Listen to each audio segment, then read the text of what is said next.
ఒక రక్తమిచ్చి కొనుక్కున్న తండ్రి మీకు స్తోత్రాలు చెల్లిస్తూ ఉన్నాం.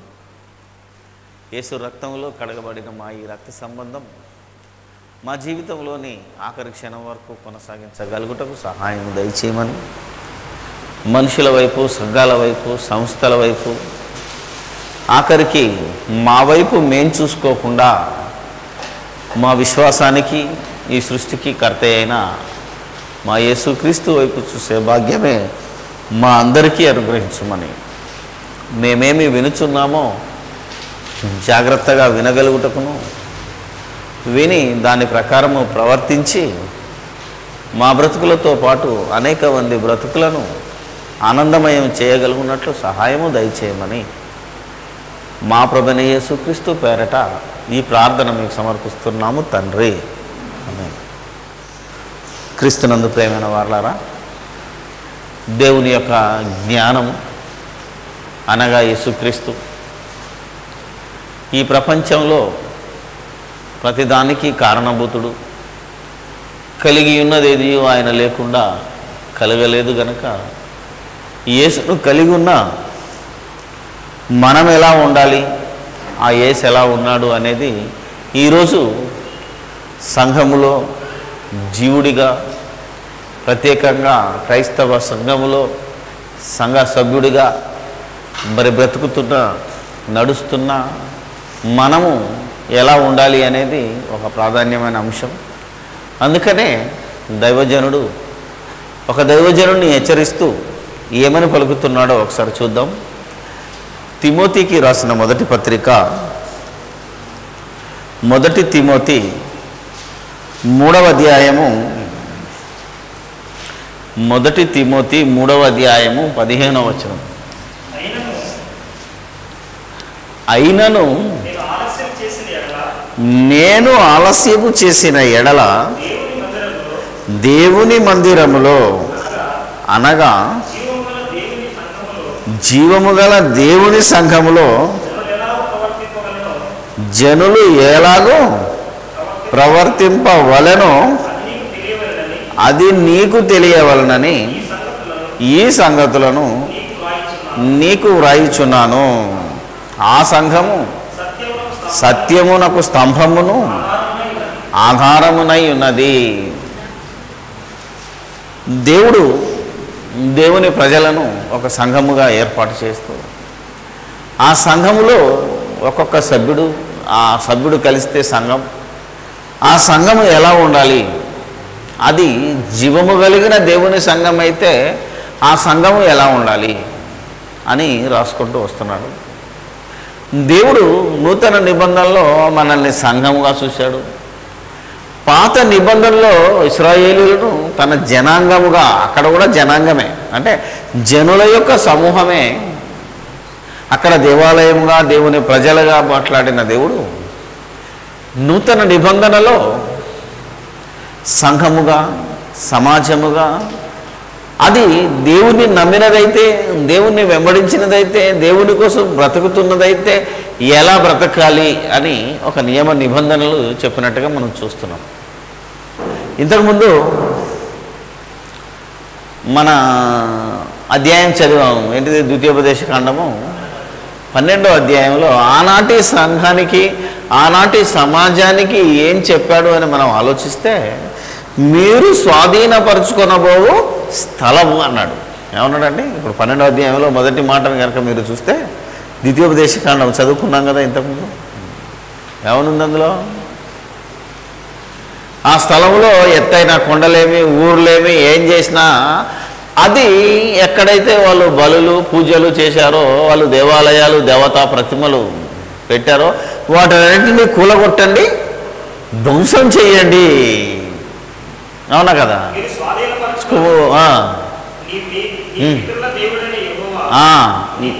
నీకిచ్చిన దేశమున మీరు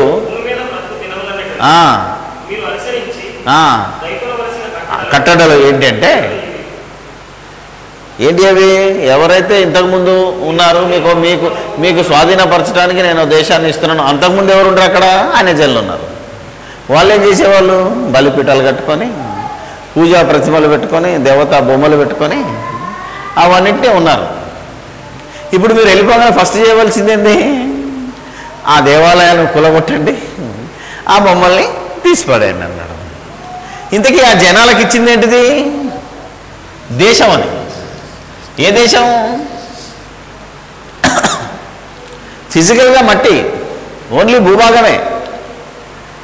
ఇది ఆనాటి జనాంగానికి ఇచ్చిన దేశం. వెంటనే ఆ దేశంలో వాళ్ళు బ్రతకాలి అంటే కంపల్సరీ ఉండాలి కనుక అక్కడున్న బొమ్మలను, దేవాలయాలను అవన్నీ కూలగొట్టాలి, తీసి అవతల పడేయాలి. ఇప్పుడు మనం స్వాధీనపరుచుకున్న దేశం ఏంటిది? ఈరోజు క్రీస్తు సంఘంలో ఉన్న సభ్యులు స్వాధీనపరచుకున్న దేశం ఏంటిది? అంతే కదా, కరెక్ట్, సిగ్గుపడద్దు, తప్పు కాదు, అది రైట్. మనము స్వాధీనపరచుకునే దేశం పరలోకం, భూమి కాదు. అక్కడ ఆల్రెడీ ఏముంటాయి? ఏమైనా బొమ్మలు ఉంటాయి పడగొట్టడానికి? ఏమీ లేవు కదా, ఒక పరిశుద్ధ దేశము. కానీ మామూలుగానైతే ఆ దేశంలో అలా ఉన్నాయి. ఇప్పుడు మనోళ్ళు ఏం చెప్తున్నారు? ఏదన్నా ఇల్లు మారిందనుకో, ఏదన్నా ఊరు అనుకొని వీడేం చేస్తాడు, ఊరిలో స్వాధీనపరచుకుంటాడు అనుకొని ఊరికి వెళ్ళిపోయి ఆ ఊరిలో ఉన్న గుడిని కూలగొడదాం, ఇందులో ఉన్న బొమ్మలు తీసేద్దాం, ఈ యొక్క ఫిజికల్గా ఉన్నవి తీసేద్దాం అనుకుంటున్నాడే తప్ప జీవం గల దేవుని సంఘంలో జనులు ఎలాగో ప్రవర్తించాలో అప్పుడు ఎలా ప్రవర్తించాలో తెలవక ఈరోజు మీరు చూసినట్టయితే ఒకడు ఒక మతాన్ని నచ్చక, ఒక విశ్వాసాన్ని నచ్చక ఏం చేస్తున్నాడు మీరు చూడండి. హిందువు అయితే ఎక్కడ చర్చ్ ఉందో కూలబడదామని చూస్తున్నాడు, ఎక్కడ మసీదు ఉందో కూలబట్టేద్దామని చూస్తున్నాడు. అంటే ఫిజికల్గా వీటిని కూలబడితేనే మా సంస్కృతి నిలబడతాను వీడు అనుకుంటాడు. అదే క్రైస్తవుడు పోయి ఎక్కడ దేవాలయం ఉంటే అక్కడ కూలబడదామని వీడి ఆలోచన. అదే ఒక ముస్లిం ఎక్కడ దేవాలయం కనబడుతుంది, ఎక్కడ చర్చి కనబడుతుంది, దాన్ని బాంబులు పెట్టి పేల్చేద్దాం అనుకుంటున్నారే తప్ప ఇది ఒకప్పుడు శరీర సంబంధమైన ఇశ్రాయేలీలు శరీర సంబంధంగా బ్రతికే ప్లేసులో దేవుడు అప్పటి జనాంగానికి ఇచ్చిన ఆజ్ఞనే ఇప్పటికీ మనుషులలో ఉన్నది తప్ప, ఇప్పటికీ మనుషుల్లో పడ్డదే తప్ప అసలు దేవుడు ఆ రోజు ఆ ప్రజలకు ఎందుకు ఇచ్చాడు? అది వారు ఎందుకు చేయమన్నాడు? వారిని ఎందుకు చేయమన్నాడు? వారు చేసిన తర్వాత వారికి వచ్చే ప్రయోజనం ఏంటి? దేవుడు చేయమన్న పని చేయాలి అంటే వారికి వచ్చే లాభం ఏంటి అని మనం ఆలోచించక ఆ రోజు వాళ్ళు చెప్పారు కనుక ఈ రోజు కూడా మనం ఉండగానే ఏం చేద్దాము, ఎక్కడ గుడి కనబడదా, ఎక్కడ విగ్రహం కనబడదా కూలగొడదామనే ఆలోచన ఉన్నది తప్ప నీవు భూమి మీద ఏ రాజ్యాన్ని స్వతంత్రించుకోవడానికి లేవు, ఏ దేశము నీది కాదు, ఏ భూభాగము నీది కాదు, ఇక్కడ దేవుడు నీకు భూభాగాన్ని ఇస్తానని అనలేదు అన్నాడా? క్రీస్తు సంఘానికి లేదా క్రైస్తవ జనాలకి భూభాగాన్ని స్వతంత్రించుకోమని ఎక్కడ లేదు. ఆ రాజ్యం అనేది, ఈ రాజ్యం అనేది, ఈ రాజ్యం అనేది అని ఎక్కడ చెప్పాడా? ఈ రాజ్యాలు అంటే ఎవరి మరి? భూమి మీద ఉన్న రాజ్యాలని ఎవరు సొంతమైనా ఆల్రెడీ సాతాను గాడికి ఇచ్చే వాడికి సంపాదించేసుకున్నాడట. ఈ రాజ్యముల మహిమ, ఈ రాజ్యం అంతా నాకు అప్పగింపబడి ఉన్నది కాబట్టి అది నీకెందుకు ఇక కంపైపోయింది, కుళ్ళిపోయింది. ఏమండి ఈ రాజ్యాన్ని ఎవడన్నా మార్చగలడా? నిన్న మొన్న పేపర్ చూసారా లేదు, విలువలకు అలవలే లేవంటున్నాడు ఒకడు పత్రికలో. ఏంటంట, ఎలక్షన్ల ముందు తిట్టుకున్నాడు, ఎలక్షన్ కాగానే జత కట్టారట. అసలు రాజకీయంలో సిగ్గు, అసలు అభిమానము ఉన్నాయా ఏమన్నా మీరు ఆలోచిస్తే? అలాంటి రాజకీయాలు భూభాగం కోసం కొట్టుకుంటాయి.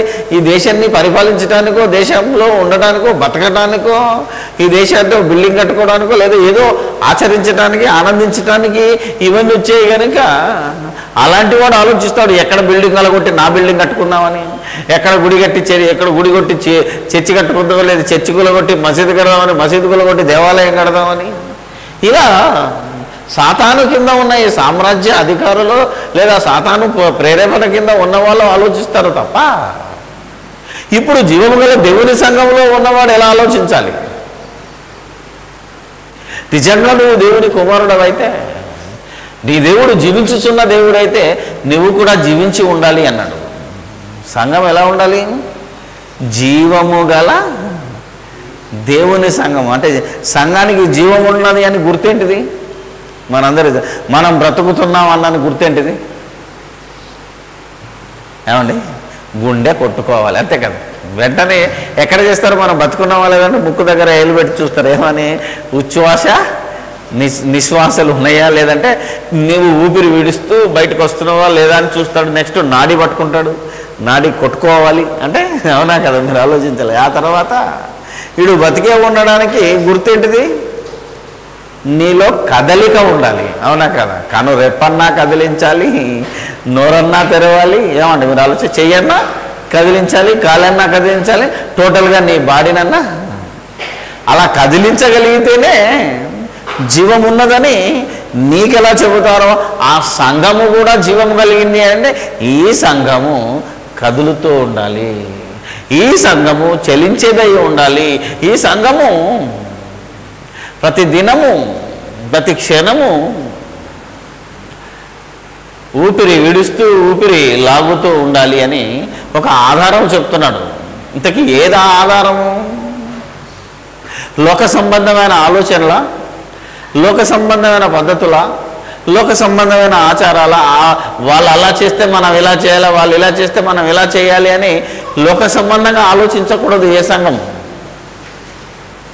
ఈరోజు మనం ఆలోచిస్తే గవర్నమెంట్ చాలా మరి ఎన్నో అవస్థలు పడుతుంది. ఒక చిన్న ఉదాహరణ చెప్తాను. రోడ్లు విస్తరణ, అవునా కదా, మీరు ఆలోచించండి. రోడ్లు విస్తరణ పని పెట్టుకున్నప్పుడు రోడ్డు ఎలా ఉండాలి? అక్కడ ఏది ఉన్నా తీసేయాలని ఒక చట్టం పెట్టింది అనుకో. చర్చ్ ఉందనుకో, కూలగొడితే నువ్వేమంటావు? వాడికి అట్లేదు, ఆ రోడ్లో మసీద్ ఉన్నది, రోడ్లో టెంపుల్ ఉన్నది, నేను ఇలా చర్చ్ కట్టుకుంటే ఏముందని వాదిస్తాడు క్రైస్తవుడు. ఈరోజు చాలామంది అలాగే అంటున్నారు. అది వాస్తవమా? వాడికి నీకు పోలికేంటి? జస్ట్ చిన్న ఎగ్జాంపుల్ చెప్తున్నాను. ఎందుకంటే మన విశ్వాసము, మన నడవడి ఇవన్నీ ఈ లోకానికి, లోక మర్యాదకు భిన్నంగా ఉండాలి అంటున్నాడు. అదే సంఘం గురించి రోమపత్రిక 12వ అధ్యాయం ఏం చెప్పడం? మీరు ఈ లోక మర్యాదను అనుసరింపక అన్నాడు. చూడు, సంఘము ఎలాంటిదై ఉండాలి? మనుషులను వీళ్ళను సాక్ష్యం చూపించేదిగా ఉండకుండా నీ చుట్టూ ఉన్న వాతావరణాన్ని చూపించకూడదు. సాక్షిగా ఎవరికి చూపించాలి అనేది ఆలోచిస్తున్నాడు ఇక్కడ. అదే కింద చెప్తాడు. ఇక ఏమని చెప్తున్నాడండి రోమా 12లో? కాబట్టి సహోదరులారా, పరిశుద్ధమును దేవునికి అనుకూలముగా సజీవ యాగముగా మీ శరీరములను ఆయనకు సమర్పించుకొనుడని దేవుని వాత్సల్యమును బట్టి మిమ్మల్ని బతిమాలుకొనుచున్నాను. ఇట్టి సేవ మీకు యుక్తమైనది. మీరు ఈ లోక మర్యాదను అనుసరింపక ఉత్తమమును అనుకూలమును సంపూర్ణమునయ్యున్న దేవుని చిత్తమేదో పరీక్షించి తెలుసుకున్నట్లు మీ మనస్సు మారి నూతన మగుట వలన రూపాంతరము చెందాలి. ఇది ఈ రోజున్న క్రైస్తవుడికి దేవుడిచ్చిన ఆజ్ఞ. ఈ రోజున్న దేవుని జనాంగానికి, ఈ రోజున్న దేవుని ప్రజలకి దేవుడిచ్చిన ఆజ్ఞ ఇది. అందుకే జీవము గల దేవుని సంఘములో జనులు ఎలాగూ ప్రవర్తించవలను అంటే ఆ సంఘానికి ఏది ఆధారమై ఉండాలి? ఆ సంఘము సత్యమునకు స్తంభమును ఆధారమునై ఉన్నది. ఇక్కడ వరకు ఏది బేస్ కావాలి? లోక మర్యాదనా, లోక చట్టమా, లోకస్తులు నడిచే బాట కాదు ఇది. మన బేస్ ఎలాంటిది అంటే మనకున్న మూల రాయి సత్యము అన్నాడు. సత్యం అంటే వాక్యము, వాక్యం అంటే యేసుక్రీస్తు. కాబట్టి ఏ సంఘమైనా జీవించుచు ఉన్నది అని చెప్పటానికి మొట్టమొదటి ఆధారం ఏంటి అంటే నీలో వాక్యం. ఈ సంఘానికి బేసు వాక్యమై ఉండాలి అన్నాడు. అదే విచిత్రం. ఇది గొప్ప సంగతి. అన్ని సంఘాలు మరి వాక్యం మీదనే కదా కట్టింది. అందరూ క్రీస్తునే కదా నమ్మేది. మాకు లేదా అనే మాట్లాడతారు ఈరోజు. అవును కదా, ఏ సంఘమైనా ఏసు లేకుండా ఉంటుందా? ప్రతి సంఘం మీద ఎవరు రాసుకుంటాడు? రెఫరెన్సే కదా రాసుకునేది. రెఫరెన్స్ లేకుండా, వాక్యం లేకుండా ఏ సంఘం ఉంటుంది? మరి ఎందుకు చెప్తున్నాడు ఇలా? జీవము గల దేవుని సంఘము దేని ఆధారం చేసుకోవాలంటున్నాడు? సత్యమును ఆధారం చేసుకోవాలి అంటే మరి ఇప్పుడు సత్యము ఆధారము చేసుకొని సంఘం కూడా ఉంటుందా? ఉండే కాలం వచ్చింది, ఉండే కాలం రాబోతుంది. కాబట్టే దేవుడు ముందు చెప్తున్నాడు మీకు బేసు సత్యం ఉండాలి అని. ఎలా ఉంటుందంటే ఈ మధ్యలో ఒక జోకు చదివాను. భక్తి మనది ఎలా ఉంటుందంటే మనుషులలో భక్తి, ఈరోజు క్రైస్తవుల్లో భక్తి ఎలా ఉంది అంటే ఒక భక్తుడు ఒక వ్యక్తి వాళ్ళ ఊరికి వెళ్ళాలి. వాళ్ళ ఊరికి వెళ్ళాలంటే వాళ్ళ బాసు లీవ్ శాంక్షన్ చేయాలి. ఆ బాస్ ఎక్కడ ఉంటాడు? హెడ్ క్వార్టర్లో ఉంటాడు. ఇతను ఆ బాస్కు లీవ్ లెటర్ పెడితే ఈ లీవ్ లెటర్ వెళ్ళి అతని నుంచి శాంక్షన్ అయ్యి ఇతనికి రావడానికి దాదాపు 3 రోజులు పడుతుంది. ఇతడు డ్యూటీకి వెళ్తున్నాడు, భార్యా పిల్లలు చూసుకోక సంవత్సరం అయింది. ఆడు లీవ్ ఇస్తలేడు. చండ శాసనుడు అసలు. వీడు ప్రార్థన చేయాలి. ఇంకేం చేస్తాడు? మిగిలినంతా ఏమీ లేదు, ప్రార్థన చేయాలి. ఇంకా వీడు ప్రార్థన చేసినా సరే ఎప్పుడు కూడా ఆయన నుంచి నో లీవ్ శాంక్షన్ వచ్చింది. ఈ మధ్యలో ఒక దైవజనుడు కనబడ్డాడు, భక్తుడు, ఏమండి సేవకుడు అని కనబడ్డాడు. వెంటనే ఈయన ఏం చేశాడు? ఇక నా వల్ల కాదు, నా మాటలు దేవుడు వింటలేడు, ఈ భక్తుడు ప్రార్థన చేస్తున్నాడు వింటాడు అనుకొని వెంటనే వెళ్ళి భక్తుడికి చెప్పడం ప్రారంభించాడు. ఆ భక్తుడు ఏం చేశాడు? సరేలే, నీకు లీవ్ శాంక్షన్ కావాలి, దేవా ఇతనికి వెంటనే లీవ్ శాంక్షన్ చేయి అని ఉదయం ప్రార్థన చేశాడు. సాయంత్రానికల్లా ఏమొచ్చింది? ఆయన లీవ్ శాంక్షన్ అయిన లెటర్ వచ్చింది. ఇప్పుడు వీడి భక్తి ఏమైపోయింది? వెంటనే పాస్టర్ దగ్గరికి వెళ్ళి, సార్ మీరు ప్రార్థన చేస్తేనే నా లీవ్ శాంక్షన్ అయింది, నిజంగా మీరు దైవజనులు, మీ దగ్గర భక్తి ఉంది, మీ దగ్గర శక్తి ఉంది అనడం. ఇలా ఈరోజు అనేక భక్తులకు మహిమలను అంటగట్టి అనేక భక్తులను గొప్పలుగా చేసి ఊరేగిస్తున్న సందర్భాలు ఇవి. ఇంతకీ దీనికి బేస్ ఏంటిది? బేస్ ఉందా? ఏమన్నా ఆధారం ఉందా? ఈ భక్తుడు ఇవాళ ఏవారం? ఆదివారం. నేను మార్నింగ్ ప్రార్థన చేసిన, సాయంత్రం నీకు ఆర్డర్ వచ్చింది. అప్పుడు నేను చేస్తే ఆర్డర్ వచ్చింది అనడం ఇది న్యాయమా అన్యాయమా అనేది ఆలోచించట్లేదు క్రైస్తవుడు. ఎందుకంటే ఈ ఆర్డర్ ఈరోజు సాయంత్రం నీకు వచ్చింది, కానీ ఇది ఎప్పుడు శాంక్షన్ అయింది? 3 days క్రితం శాంక్షన్ అయ్యి పోస్ట్ డబ్బాలో వేసిందంటే అప్పటికి నేను ఇంకా ప్రార్థన అయింది. మరి ఎందుకు శాంక్షన్ అయింది అది? నీ ప్రార్థన వినే, నీ అవసరాన్ని గమనించే దేవుడు అతని ద్వారా నీ లీవ్ శాంక్షన్ చేశాడని అనుకునే ఆలోచించే మెదడు ఈరోజు క్రైస్తవులకి, క్రైస్తవేతరులకి, మనుషులకు లేకుండా పోయింది. బేస్ ఆధారమే లేకుండా ఏదో రకంగా బ్రతకడానికి, ఏదో ఇది దేవుణ్ణి స్తుతించడానికి, దేవుణ్ణి మయంపరచడానికి అనుకొని వ్యర్థంగా వెళుతున్న పద్ధతులు చాలా ఉన్నాయి. కాబట్టి మన నమ్మకం కానీ, మన విశ్వాసం కానీ, మన నడవడి కానీ, మన ప్రవర్తన కానీ అన్నీ వాక్యాన్ని బేస్ చేసుకోవాలి. వాక్యాన్ని ఆధారం చేసుకుంటేనే ఆ సంఘము నిలుస్తుంది, ఆ సమాజం నిలుస్తుంది, అది ఎల్లకాలం ఉంటుంది. అందుకనే సత్యము ఆధారంగా ఉన్నది కనుకనే ఈ సృష్టి నాటి నుంచి నేటి వరకు ఎలా ఉన్నదో మీరు చూడండి. ప్రతి మానవుడిలోని భక్తి అది సత్య సంబంధమైనదైతే ఎంతకాలమైనా ఉంటుంది. సత్యాన్ని సంబంధమైనది అనుకుని నమ్మించి మోసం చేస్తారో అది ఎల్లకాలం నిలబడదు. ఏదైనా సరే ఒకసారి ఎవరైనా ఈ అపోస్తులు చేస్తున్నప్పుడు ఒక భక్తుడు వచ్చి ఆ యూదులను బంద్ చేస్తున్నప్పుడు ఇతడు వాదిస్తాడు. నికోదేము అనుకుంటాను. ఆనాడు శాస్త్రుల పరిశీలనతో వీళ్ళేదో కొత్త ఉద్యోగం తీసుకొస్తున్నారు, వీళ్ళ నాయకుడు వేరేవాడు అని అంటే అప్పుడు అంటాడు, ఎవడైనా మనిషి స్థాపిస్తే ఉద్యమం కొన్ని రోజులే ఉండి కూలిపోతుంది. ఏ మనిషి సాధించినా వాడి ఇష్టానుసారంగా ఎవడు ప్రారంభిస్తాడో అది 2 రోజులకే ముక్కలవుతుంది. ఒకవేళ దేవుడే దానికి స్థాపకుడైతే నువ్వు కాదు కదా, నీ తాత కూడా ఆపలేడనే విషయాన్ని ఆ రోజున్న సమాజానికి ఒక భక్తుడు హెచ్చరించడం మనం అపొస్తల కార్యాల్లో చూస్తాం. కాబట్టి దేనికైనా సత్యం బేస్ అవ్వాలి అంటున్నాడు. ఇంతకీ ఆ సత్యంలో ఏముంది, ముందు బేస్ ఏంటిది అని అడుగుతున్నాడు. సత్యానికి బేసు, అసలు నువ్వు సత్యానికి ఆధారంగా ముందు సంఘం ఉండాలి అంటే నిరాపేక్షముగా దైవభక్తిని గూర్చిన మర్మము గొప్పదై ఉన్నది.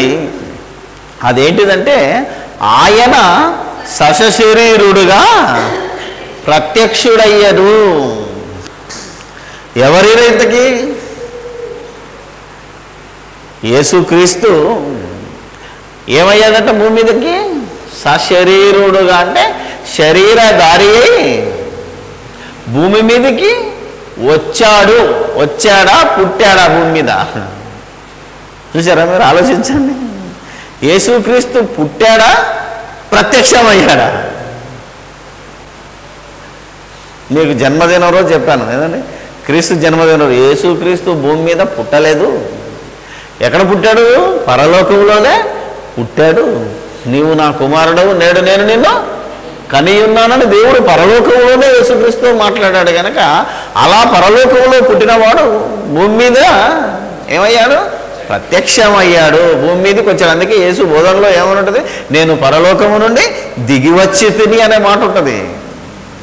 ఇలాంటి బేసు, ఇలాంటి వాక్యాన్ని ఆధారము చేసుకొని ఎవరి విశ్వాసం ఉంటుందో అది జీవము గల దేవుని సంఘము అంటున్నాడు. అది అసలు సంగతి. ఏమండి, అర్థమైందా మీరు? ఆ జీవము ప్రత్యక్షమాయను అన్నాడు. మీరు ఈ యోహాను పత్రిక చూడండి. మొదటి యోహాను పత్రికలో ఏమన్నాడు? జీవము ప్రత్యక్షమయ్యింది అన్నాడు. జీవము అసలు కనబడదు, కానీ ఇది మిరకిల్ అన్నాడు దేవుడు. యేసుక్రీస్తు పుట్టుక అద్భుతం ఎందుకు అవుతుంది? ఆయన జీవము, ఆ జీవము కనబడ్డది. అందుకే చెప్తున్నాడు జీవవాక్యమును గూర్చినది. మొదటి యోహాను 1:1 ఉంటుంది. జీవవాక్యమును గూర్చినది ఆది నుండి ఏది ఉండెనో, మేమేది వింటిమో, కన్నులారా ఏది చూచితిమో, ఏది నిదానించి కనుగొంటిమో, మా చేతులు దేనిని తాకి చూచెనో అది మీకు తెలియజేయుచున్నాము. ఆ జీవము ప్రత్యక్షమాయను, తండ్రి యొద్ద నుండి మాకు ప్రత్యక్షమైన ఆ నిత్య జీవమును మేము చూచి ఆ జీవమును గురించి సాక్ష్యమిచ్చుచు దానిని మీకు తెలియపరచుచున్నాము. అది జీవము గల దేవుడి యొక్క సంఘానికి పునాది. యేసుక్రీస్తు శరీరధారి అయి మన మధ్యలోనికి వచ్చాడు. ఆయన సశరీరుడుగా ప్రత్యక్షమాయను. కానీ ఈరోజు లోకంలో సంఘాలు ఉన్నాయి, అవి కూడా సత్యమే ఆధారము అని చెప్తున్న సంఘాలు ఉన్నాయి అనుకోండి. మొన్ననే ఒక భక్తుడు వెళ్ళి, మరి హైదరాబాద్లోనే, మీకు తెలుసు అనుకుంటాను, గాంధీ భవన్లో నేను అపోస్తలుడనని, నేను ప్రవక్తనని చెప్పుకున్నవాడు దేవుడే శరీరాన్ని ధరించుకొని వచ్చాడు భూమి మీద, కానీ ఆ దేవుడే ఈయన అని చెప్పి ఒక ముస్లిం సోదరుడి చేతిలో చావు దెబ్బ తిన్నాడు. మరి అతను కూడా నాకు దేవుడు మాట్లాడాడు, నా సంఘమే దేవుని సంఘము, నా సంఘానికి ఆధారము సత్యము, నేను అపోస్తలుడును అని చెప్పుకున్నాడు అనుకోండి. ఇలాంటి వారు రాబోతారని దేవుడికి ముందే తెలుసు కనుకనే సత్యమునకు ఆధారమై ఉండాలంటే ఏంటిది? అది వచ్చిన వాడు ఎవరు? ప్రత్యక్షమైన వాడు ఎవరు? దేవుని యొద్ద నుండి, దేవుని యొద్ద జీవమై ఉన్న ఆ వాక్యము శరీరాన్ని ధరించుకొని, అర్థమైందా లేదా? ఆ వాక్యము శరీరధారి అయి మన మధ్య నివసించెను. ఇలాంటి బేసు ఏ సంఘానికి ఉంటుందో అది సత్యమునకు ఆధారమై ఉన్నది. ఇది ఇలా నమ్మినవాడు గొప్ప దైవభక్తుడు అంటున్నాడు. అందుకే ఏమన్నాడు? నిరాక్షేపముగా దైవ భక్తిని గూర్చిన మర్మము గొప్పది. ఇలా నువ్వు దేవుణ్ణి నమ్మితే, దేవుని ఎడల విశ్వాసం ఉంచితే అది జీవము గల దేవుని సంఘం. ఈ విషయాన్ని మనము మరి అనుక్షణము మనకు తెలిసిన ఈ దాన్ని మనము కదిలి జీవం ఉన్నది అంటే సంఘానికి ఈ విషయం ప్రపంచానికి చెప్పాలి. అందుకే అపోస్తలులకు ఏం చెప్పాడు? మీరు సర్వలోకమునకు వెళ్ళి సర్వ సృష్టికి సువార్తను ఒక దగ్గర గుడిసె కట్టుకొని ఆడనే ఉండి ఆ ఊర్లో చెప్పమనిలే. సంఘము జీవము కలిగినదైతే you go and preach the gospel అన్నాడు. అందుకే నీవు నేర్చుకున్న ఈ జ్ఞానం ఈ ప్రపంచంలోకి వెళ్ళి చెప్పలేదు. ఎందుకంటే అనేక మంది సత్యమునకు ఆధారం అనుకొని అసత్యాన్ని బేస్ చేసుకొని సంఘాలుగా పిలువబడుతున్నాయి కనుక మనం వెళ్ళి ప్రకటన చేయాలి అనే బాధ్యత మనకు అప్పచెప్తున్నాడు కనుక అది జీవము గల దేవుని సంఘము. ఆత్మ విషయమున నీతిపరుడని తీర్పు పొందిన ఎవరు? యేసుక్రీస్తు నీతిపరుడు. మీరు ఆలోచించినట్టయితే యేసుక్రీస్తు బాప్తిసం కూడా తీసుకున్నాడండి. కొందరు అడుగుతారు యేసు ఎందుకు బాప్తిసం తీసుకున్నాడు? పాపము చేసిన వాడు బాప్తిసం తీసుకున్నాడు. యేసేమైనా పాపే? ఆలోచించాలి కదా. జన్మతో వచ్చిన పాపం పోవాలి అని ఒకడు, జన్మ పాపం ఉందని నమ్మేవాడు యేసుక్రీస్తు కూడా బాప్తిసం తీసుకున్నాడు అనే ఒక విపరీతమైన బోధ చేసిన భక్తులను మనం ఆలోచించగలిగితే, ఈయన ఏమన్నాడంటే నేను పాపిని కాకపోయినా, నేను పాపం చేస్తున్న వాడిని కాకపోయినా, నాలో పాపం ఉన్నదని ఎవడైనా రుజువు చేయగలడు అన్నవాడు కూడా యోహాను దగ్గరికి బాప్తిసం వచ్చినప్పుడు ఏమన్నాడో తెలుసా? మత్తయి సువార్తలో ఏమంటాడు? 3వ అధ్యాయంలో యోహాను దగ్గరికి వచ్చాడు బాప్తిసం తీసుకుందాం. 3వ అధ్యాయంలో అందుకు యోహాను నేను నీ చేత బాప్తిసం పొందవలసిన వాడినై ఉండగా నీవు నా యొద్దకు వచ్చుచున్నావా? ఆయనను నివారింపజూచాను గాని యేసు ఇప్పటికి కానిమ్ము నీతి యావత్తు ఈలాగో నెరవేర్చుట మనకు తగి ఉన్నదని అతనికి ఉత్తరం ఇచ్చను గనుక అతడు అలాగూ కానిచ్చను. ఎక్కడ ఛాన్స్ ఉన్నా నా అంతటా నేను నీతిమంతుని అని నేను చెప్పుకోవడానికి కాదు, కానీ నీతి యావత్తు ఇలా జరగవలసి ఉన్నది అని ఏ చిన్న ఛాన్స్ ఉన్నా దేవుని నీతికి లోబడ్డాడు. దేనికి లోబడ్డాడు ఇక్కడ యేసుక్రీస్తు? నీతి. ఎవరిది నీతి? ఆయన నీతే? ఆయన నీతి అయితే ఏంటిది? నేను చాలా మంచి అన్నాను. యోహాను అంటున్నాడు నువ్వు చాలా గొప్పడు కదయ్యా, నీకెందుకు బాప్తిసం అన్నాడు. ఇది యోహాను నీతి. ఆలోచించగలిగితే. కానీ యేసేమంటున్నాడు ఇది దేవుని కాబట్టి ఇలా జరగాలి. ఎందుకంటే నేను మీకు కాబోయే రాజును గనక నేనే ముందు ఈ రాజ్యంలో కాబోయే ఏంటిది ఈ రూల్ని నేను పాటించకపోతే నా శిష్యులు ఎలా పాటిస్తారు, నా జనాంగం ఎలా పాటిస్తారు కనుక నేను ముందే బాప్తిసానికి విలువనిచ్చి నేను బాప్తిసం తీసుకోవాలి. అది నా మార్గము సరళం చేసే విధానము కనుక ఈరోజు దేవుని రాజ్యంలో ప్రవేశించాలి అంటే పాప క్షమాపణ నిమిత్తము ప్రతివాడు బాప్తిసము పొందాలి కనుక ఈ రీతిని నేను భూమి మీద స్థాపించబోతున్నాను కనుక అందుకు నేను తీసుకుంటున్నాను అన్నాడు. ఆయన పాపి కాకపోయినా ఆయనకు పాపక్షమాపణ అవసరం లేకపోయినా ఇలా ప్రతి చోట ఆయన ఆత్మ విషయమై నీతిపరుడని సాక్ష్యము రుజువు చేసుకున్నాడు. ఆయన ఎక్కడ చూసినా నిజముగా ఆయన దేవుని కుమారుడు, నిజముగా ఆయన నీతిమంతుడు, నిజముగా ఆయన అమాయకుడు, ఈయనలో ఏ పాపము లేదు అని ఎంతోమంది ఆయన గురించి సాక్ష్యం ఇచ్చినారు. ఆ నీతిమంతుని జోలికి వెళ్ళొద్దని పిలాతు భార్య కూడా చెప్పింది. అలా ప్రతి చోట దేవుని నీతికి లోబడి తన స్వనీతిని కాకుండా దేవుని నీతికి లోబడ్డాడు కనుకనే ఆయన ఎలాంటి వాడు? నీతిపరుడని తీర్పు పొందాను. తర్వాత దేవదూతలకు కనపడాను. ఎప్పుడు కనపడ్డాడు? ఆయన పుట్టినప్పుడే. అనగా మన భాషలో ఆయన ఈ యొక్క పశువుల పాకలో పరుండ పెట్టినప్పుడు ఎవరు వచ్చారు ఆయన దగ్గరికి? దేవుని దూతలు వచ్చి దేవుణ్ణి స్తుతించటం మనం చూసాం. అలాగే ఆయన దేవా ఈ గిన్నె నా యొద్ద నుండి తొలగింపు, ఆయన వద్దకు వచ్చి ఒక దేవదూత సపర్య చేసి ఆయనను బలపరిచినట్టుగా. ఇలా ఆయన శరీరధారిగా ఉన్నప్పుడు కూడా ప్రతి చోట మరి నాట్ ఓన్లీ మానవులకు కాదు, దేవుని యొక్క దూతలకు కూడా కనబడ్డాడు. రక్షకుడని జనములలో ప్రకటింపబడెను, లోకమందు నమ్మబడెను, ఆరోహణుడై తేజోమయుడయ్యాను. ఇలా యేసుక్రీస్తు శరీరధారిగా వచ్చి నీతిమంతుడని తీర్పు పొంది, ఆలోచించాను, నేనున్నాయిడా రక్షకుడని జనములలో ప్రకటింపబడి, యేసుని ఎలా ప్రకటించాలి? ఏమని ప్రకటించాలి? ఏమని ప్రకటించాలండి? ఎవరికి రక్షకుడు? పాపులను రక్షించేవాడు, లోక పాపములను మోసుకొని పోయేవాడు, ఈ జనులందరి పాపాలకు రక్షకుడు అని ప్రకటించాలి. అలా ప్రకటించిన వాడే ఏమవుతాడు? జీవము గల దేవుని సంఘ సభ్యుడు అవుతాడు. అలా ప్రకటించకపోతే ఆ సంఘము సత్యమునకు ఆధారమైనది, ఆధారం సత్యానికి స్తంభము కానీ ఆధారమైనది కాదు అన్నాడు.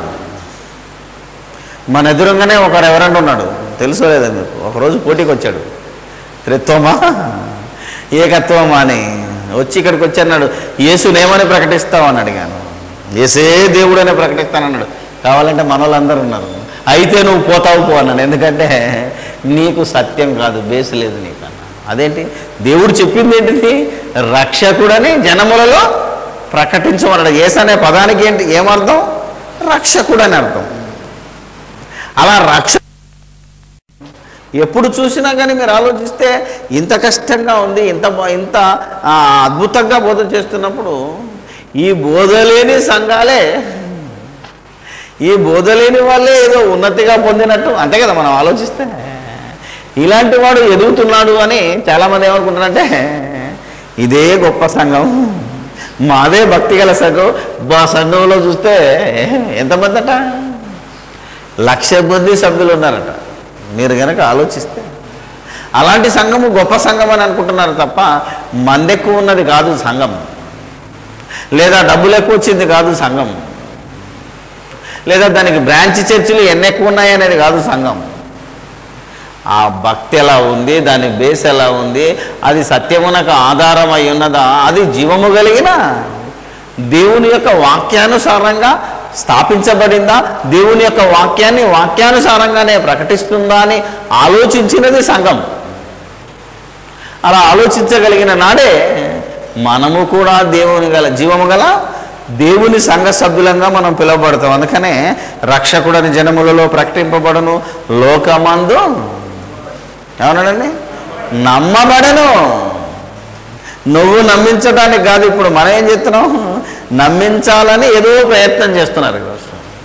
కానీ ఆయన ఏమని నమ్మబడ్డాడు? లోకమందు ఎలా నమ్మబడ్డాడు? రక్షకుడని నమ్మబడ్డాడు. ఎప్పుడు? మొదటి శతాబ్దంలోనే, ప్రారంభంలోనే దేవుడు మరి అపోస్తులకు అద్భుతాలు సూచక్రియలు చేసే వరాలు ఇచ్చి, ఈయన దేవుని కుమారుడని నిజంగా యేసు మరణించినప్పుడు శిలువలో శతాధిపతి చెప్తున్నాడు, నిజముగా ఈయన దేవుని కుమారుడని. అతన్ని శిక్ష విధించటానికి ఉన్న ఆ సైన్యములకు శతాధిపతి అంటే 100 మందికి అధికారి అయిన ఆ సైనికుడే చెప్తున్నాడు, నిజముగా ఈయన దేవుని కుమారుడని నమ్మారు ఆ రోజు. కానీ ఈరోజు యేసును నమ్మించటానికి ఏం చేస్తున్నారు? ఒకడు సైకిల్ ఇస్తానరా అంటాడు, అవునా కదా? మీరు ఆలోచిస్తే ఒకరు ఏమిటిదట, విధవరంలో పింఛన్ ఇస్తాను రమ్మని ఒకడు అంటున్నాడు, ఒకడు ఇల్లు కట్టిస్తానని మరొకడు అంటున్నాడు, ఒకడు సమాధుల్లో స్థలం ఇస్తానని మరొకడు, స్కూల్లో సీట్ ఇస్తాం, హాస్టల్లో సీట్ ఇస్తాం, ఆఖరికి ఆసుపత్రిలో ఫ్రీ అడ్మిషన్ చేపిస్తాం, రండి దేవుణ్ణి నమ్మండి, యేసు ప్రభుని నమ్మండి అనే స్థితికి దిగజారిపోయిన వాడు కూడా మాది జీవము గల దేవుని సంఘం అంటే ఎవడు నమ్ముతాడు? అందుకే ఈరోజు క్రిస్టియానిటీ మీద ఎంత అపోజిషన్ పెరిగిపోతుందో మీరు ఆలోచించగలిగితే, అసలు దేవుని సంగతులను వాక్యాన్ని ఉన్నట్టుగా ఎవరూ ప్రకటించలేదు. వాక్యానికి వ్యతిరేకమైన సంఘాలు ఎక్కువైపోవడం మూలాన్నే లోకంలో నుంచి వ్యతిరేకత వస్తుంది. అది ఎవరము గమనించట్లేదు మనం. అలా చెప్తున్నాడు ఇక్కడ చూడండి. అదే రక్షకుడని జనములలో ఆల్రెడీ ప్రకటింపబడను, లోకమందు నమ్మబడెను, ఆరోహణుడై తేజోమయుడయ్యను. మరలా ఆరోహణమైపోయాడు అంటే వచ్చాడు, తిరిగి లేచి పోయాడు. ఈ విషయాన్ని ఎవరూ చెప్పట్లేదు. ఆయన మరణించాడు, సమాధి చేయబడ్డాడు, తిరిగి లేపబడ్డాడు అని రుజువులతో కూడిన ప్రజలందరూ నమ్మారు ఆనాడని ఎవరు చెప్పట్లేదు. కనుకనే ఇప్పటికి కూడానండి, నేను ఇన్నిసార్లు సువార్త సభలకు వెళ్ళాను. మొన్న కడపకి వెళ్ళాను, అక్కడ ఒక ట్రూ మెసేజింగ్ సెంటర్ వాళ్ళు. విజయవాడకి వెళ్తే అక్కడ, కాకినాడకి వెళ్తే అక్కడ, నిన్న ఎక్కడికి వెళ్ళాను పాల్వంచకి వెళ్తే అక్కడ ఉన్నారు. ఎవరు వెళ్ళు? ముస్లిం సోదరులే. ట్రూ మెసేజింగ్ సెంటర్ అట. మళ్ళీ ఏమంటాడు వచ్చి, యేసుక్రీస్తు సిలువేయబడలేదు, యేసుక్రీస్తును సిలువేయండి అని పిలాతు ఎప్పుడైతే ఆజ్ఞ ఇచ్చాడో, నాకు మొన్న ట్రూ మెసేజ్ సెంటర్ వాడు ఒక ఖురాన్ బహుకరించాడు. అతన్ని వాదించి చెప్తే, అబ్బా ఇంత బాగా వాదించారు సార్, ఎందుకైనా మంచిది మా ఖురాన్ చదవండి అని నాకు స్టేజ్ మీద వచ్చి ప్రజెంటేషన్ ఇచ్చాడు. మొత్తం విన్నారు వచ్చి మన క్లాసులో పాల్వంచలో. అందులో ఏం రాసింది? యేసుక్రీస్తును సిలువేయమని పిలాతు చేతులు కడుక్కొని పోయంగానే ఆ రూమ్లో పోగానే యేసుక్రీస్తును దేవుడు అలాగే లేపుకొని పోయాడట. అప్పుడే ఒక కురేనీయుడని సీమోన్ వచ్చాడు కనుక సీమోనుకు యేసుక్రీస్తు రూపం వచ్చేసిందట. యేసుక్రీస్తు లాంటి రూపం వస్తే ఇతడే యేసు అనుకుని తీసుకెళ్ళి శిలువలో చంపేశారట. అది పుస్తకంలో ఉంది. అభిబోధించి అనేకులను యేసుక్రీస్తులో వచ్చి మార్చేస్తున్నారు. అలాంటి వాళ్ళకు బోధ చేయడం రాదు మన వాళ్ళకి. ఆ యేసు దేవుని కుమారుడని, ఆయన సిలువ వేయబడ్డాడని, 3 రోజులు సమాధిలో ఉన్నాడని, 3వ రోజు తిరిగి లేచాడని బైబిల్లో ఉన్నదని వారికి బోధించేవారు లేరు. ఎటు చూసినా ఈ యొక్క సత్యాన్ని ఆధారం చేసుకుని సత్య సంబంధమైన బోధ, సత్యాన్వేషణ చేస్తున్న వాడికి సత్యాన్ని ప్రకటించి సత్యము వారిని స్వతంత్రంగా నిలబెడుతుందని, వారికి పరలోకాన్ని స్వతంత్రించుకునే అధికారం ఇస్తుంది అని బోధించి ప్రకటించి ఆయనను నమ్మించి, మీరు కూడా యేసును నమ్మితే పరలోకానికి ఎగిరిపోతారు, ఆ లోకాన్ని స్వతంత్రించుకుంటారు అని చెప్పే సంఘము కావాలి. అది జీవము గల దేవుని సంఘం. అంతేకాని బోర్డు పెట్టుకుంటే కాదు. ఈరోజు చాలామంది బోర్డుల మీద, పేర్ల మీద నానా విధాలుగా కొట్టుకుంటున్నారు. కానీ మీరు వాటి జోలికి వెళ్ళకుండా, ఇదిగో దైవభక్తిని గురించిన మర్మం ఎలా ఉందో అలా చేయండి. మరి ఈ యొక్క సంఘము సత్యానికి ఆధారమై, స్తంభమై, యేసును జనములలో ప్రకటించాలి అంటే, యేసును నమ్మించాలి అంటే ఈ సంఘాన్ని కూడా మరి అభివృద్ధి చేయవలసిన బాధ్యత కూడా ఆ సంఘ సభ్యుల్లో ఉంటుంది. మన సంఘమే కాదు, ఏది జీవము గల దేవుని సంఘమో దాని గురించి కూడా నేను మాట్లాడుతున్నాను. ఏమండి, అది చెయ్యాలి అంటే, సువార్త ప్రకటించాలంటే, యేసు దేవుని కుమారుడని నమ్మించాలి అంటే మనము సెమినార్లు పెట్టాలి. దాన్ని సెమినార్లు పెట్టాలి. ఏముందో మీకు తెలుసు కదా. ఎంత కష్టమైన పనో ఎవరు ఆలోచించట్లేదు. ఎలా ప్రకటిస్తున్నామో, ఎందుకు ప్రకటించాలో, మన బాధ్యత ఏమై ఉన్నదో అని ఒక్కరు కూడా ఆలోచించట్లేదు. జీవము గల దేవుని సంఘము ఆ జనులు ఎలాగూ ప్రవర్తించవాలనో వారు మర్చిపోయి ఇక్కడికి వచ్చిన వాళ్ళు కూడా మీరు ఆలోచిస్తే ఎన్నోసార్లు చూస్తున్నాను నేను. అందుకే ప్రారంభం నుంచి ఒకటే జ్ఞానం నేర్చుకుంటున్నారు, గల్లలు లేపేసి మా అంత గొప్పలు లేరనుకొని బయటికి వెళ్ళిపోతున్నారే తప్ప అసలు ఈ సంఘంలో ఎలా ప్రవర్తించాలి, బయటికి వెళ్ళి నువ్వు ఒక సంఘాన్ని కట్టో, నువ్వు ఒక సంస్థను పెట్టో, లేదా నువ్వు ఒక కాలేజీ పెట్టో, అందులో నువ్వెలా ప్రవర్తించాలి, దాన్ని ఎలా జీవం గల దేవుని సంఘంగా మార్చాలి అనే ఆలోచన ఎవరికి రావట్లేదు. ఈ లోకంలో ఎలా బ్రతకాలి, ఎలా బ్రతుకుతున్న వాడిని ఎలా బ్రతికించాలి, ఎలా మరి లోక మర్యాదల లోకంతో పాటు కొట్టుకుని పోతున్న వాడిని వారికి ఎలా జీవమిచ్చి, ఎలా యేసుక్రీస్తులోనికి నడిపించాలి, ఎలా యేసుక్రీస్తును నమ్మించాలి, ఎలా యేసుక్రీస్తును ప్రకటించాలి, అలా యేసుక్రీస్తును ప్రకటించడానికి నేనేం చేయాలి,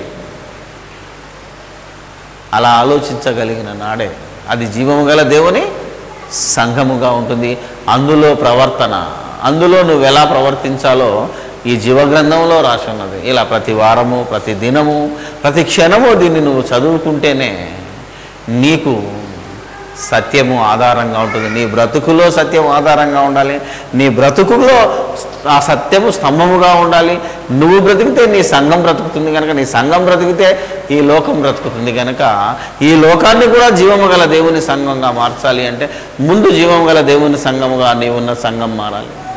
అది మారాలి అంటే నువ్వు జీవము గల దేవునికి సంఘములో సభ్యుడిగా మారాలి అంటే నీ యొక్క శరీరము సంఘము నీకు శిరస్సు యేసుక్రీస్తుగా మారాలి. నువ్వు యేసుక్రీస్తును ధరించుకోవాలి. నువ్వు యేసుక్రీస్తు కలిగిన మనసును కలిగి ఉండాలి. అలా కలిగి ఉన్న రోజుననే నీవు జీవము గల దేవుని సంఘములో సభ్యుడవుతావు. ఈ సంఘము జీవము గల దేవుని సంఘముగా పిలువబడుతుందని ఎవరు ఆలోచిస్తారో, ఎవరు పని చేస్తారో, ఎవరు దేవుని రాజ్యాన్ని విస్తరింపచేస్తారో వారికే దేవుడు పరలోకాన్ని స్వతంత్రించుకునే హక్కు ఇచ్చాడని మీరు గమనించాలి. అది నూతన నిబంధనలో క్రైస్తవులకి దేవుని ఆత్మచేత నడిపించే ప్రజలకు దేవుడు ఇస్తానన్న ఆ పరలోకాన్ని స్వతంత్రించుకోవాలి అంటే నువ్వు ఎలా బ్రతకాలో ఇందులో రాసింది. ఇవన్నిటిని మనం వరుసగా మరి సిలబస్ రూపకంగా చెప్తున్నాం. ప్రతి మంగళవారం, ప్రతి ఆదివారం, అలాగే సెమినార్ల రూపకంగా చెప్తున్నాం. కాబట్టి ప్రతి సెమినార్కు నీవు రావాలి, ప్రతి సెమినార్కు అనేక మందిని రప్పించాలి, ప్రతి క్లాసుకు రావాలి. ప్రతి సండే అయినా క్లాసే, మంగళవారం అయినా క్లాసే. అసలు ప్రతిరోజు, ప్రతి దినము దేవుని జ్ఞానాన్ని నేర్చుకొని నువ్వు జీవము గల దేవుని సంఘ సభ్యుడిగా మారాలని దేవుడు మనందరికీ, ఈ లోకంలో ఉన్న ప్రతి వారికి వినిపిస్తుడాన్ని మర్చిపోకుండా మీ జీవితాన్ని మార్చుకోవాల్సిందిగా మనవి చేస్తూ ఉన్నాను. ప్రార్థన చేసుకున్నాను. పరిశుద్ధుడా, ప్రేమానమ్మకం కలిగిన మా ప్రియా పరలోకపు తండ్రి, ఈ లోకంలో ఎన్నో సంఘాలు, ఎన్నో సంస్థలు, ఎన్ని చర్చిలు ఉన్నా మేము కూడా మరి ఒక కాలేజీగాను, లేదా ఒక సంఘంగాను, ఒక సంస్థగాను మేము మరి ఈరోజు జనుల ముందు నిలబడ్డా మాకు తండ్రి సత్యము ఆధారమై ఉన్నదా లేదా, సత్యాన్ని ప్రకటిస్తున్నామా లేదా, ఏది సత్యం ఏది అసత్యం, మేము ఈ లోక మర్యాదలో ఉన్నామా లేకపోతే మీ మర్యాదలో మీ నీతిలో మేము ఉన్నామా, యేసుక్రీస్తు బోధించిన బోధలో అపోస్తలుల బోధలో ఉన్నామా, అజ్ఞానముగా మాట్లాడుతున్న వారి నోర్లు మూయించటానికి మేము కదిలే సంఘముగా, జీవం గల దేవుని సంఘముగా ఉన్నామా లేదా అని మమ్మల్ని మరొకసారి పరీక్షించుకునే అవకాశం మాకు ఇచ్చినందుకు వందనాలు చెల్లిస్తుంది. ప్రతి వాక్కు జీవవాక్కని, ఆ జీవము ఆనాడు ప్రత్యక్షమైందని, ఆ ప్రత్యక్షమైన జీవాన్ని ఈరోజు ప్రకటించగలిగే భాగ్యమే మాకు అనుగ్రహించమని అనేక మంది ప్రకటించలేకపోతున్నారు. అనేక సంఘాల్లో, సంస్థల్లో వారికి మేము ప్రకటించి వారి మనోనేత్రములను వెలిగించగలుగునట్లు సహాయము దయచేయండి. సమస్తము మీకే స్తుతి స్తోత్రాలు చెల్లిస్తూ మా ఈ ప్రార్థన మీకు సమర్పిస్తున్నాము తండ్రి.